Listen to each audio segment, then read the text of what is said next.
I love people. They are resilient and intelligent, sympathetic and friendly. Some of my funniest moments involve complete strangers, but it didn't matter at that time. People are also great manipulators. They are hurtful and they get stressed out really easily, and they can create situations that make you wish you could forget. I'm an intuitive empath, so that means if you think loud enough, I can hear you. It's an involuntary set of skills that I've had all my life. And I do my best not to listen because I feel it's rude. I'll move away or change lanes if I'm driving. But I needed a break because I didn't understand what was happening and there was no name. And I needed an outlet to allow me to continue functioning in crowded situations, but to get my mind off what was being left unsaid.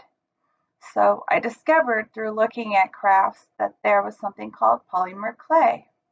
And polymer clay had all different kinds of ideas that you could do. And I just fell in love with it from the moment I saw it. I thought you could make anything: cosplay, necklaces, earrings, repurpose spaghetti jars. I mean, anything. There are so many things you could do with clay. Look at all the different types. You could have glow in the dark, or metallic, or glitter, or flat colors, or shiny colors. It's all based on what you want to make. And I suggest you choose the color so you have to paint a lot less because it looks nicer. Unlike people, there are great solutions for clay. For example, if your clay is too hard, that means that it's not fresh, and they have clay softener to help it freshen it up. There are liquid bond that will allow the clay to stick to the glass. There are all kinds of things that will help it make it a lot easier to work with the clay. When you go to shaping, you warm it up in your hand and it will start to feel softer because, like people, when clay get left out in the cold, they get really hard. And so as you knead them and knead them, they become softer and softer. And then you know you're ready to do shaping. Prior to choosing your project, I would suggest seriously researching it.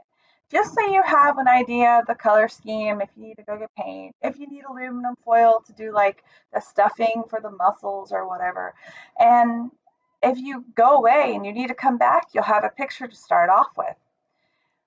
The one thing I found that was really beautiful about clay was that after you shape it and it's cooked, things will happen. They'll fall off the shelf, children will grab them, and they'll get dinged and cut up and scraped.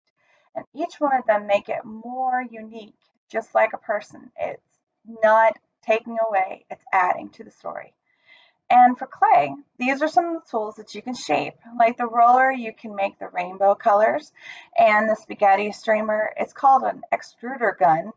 And then there are tools, but the tin lids are used very great if for you to not hold on to the clay so it can kind of reshape itself. Molds are excellent if you want quick detail that's really efficient. Be careful because some of the laser cuttings will make your clay stick within it. So pop it in the freezer for about 10 or 15 seconds, but not too long because you will make it like break into a million pieces and that will be bad. So cooking. Cooking is nice. Use parchment paper, don't use wax or aluminum for a clean bake on the backside. You can also use aluminum to keep like shape. If you're making a tail, you could put aluminum underneath. But you cook it for 265 for 15 minutes, or if you're doing multiples, you could do it for 160 for about 30. It's okay to leave the door open, but for glass, make sure it heats and cools with the oven. You don't want to take a hot glass and put it in a cool spot. It will crack right up the size. For the beads, make sure that you already have wire through them that are the same side as your string. Decorating. I love decorating. Okay, this should be the fun part where you get to relax and enjoy yourself. Make it whatever color you want. It doesn't matter if the character is on TV or not. If it's something that you enjoy and you like, then you color it that way. Here are some things that you can do. The middle one is a multi-layered that have been put with bondage and recooked several times. The first one is a rosary, which was like a necklace, and the last one I glued glitter on to make a remembrance candle for my animal. Um, There are lots of different types of paint. As long as you use acrylic, it's cool. The cement is great for gluing things on. No fingernail polish. It will dissolve the clay. Not cool.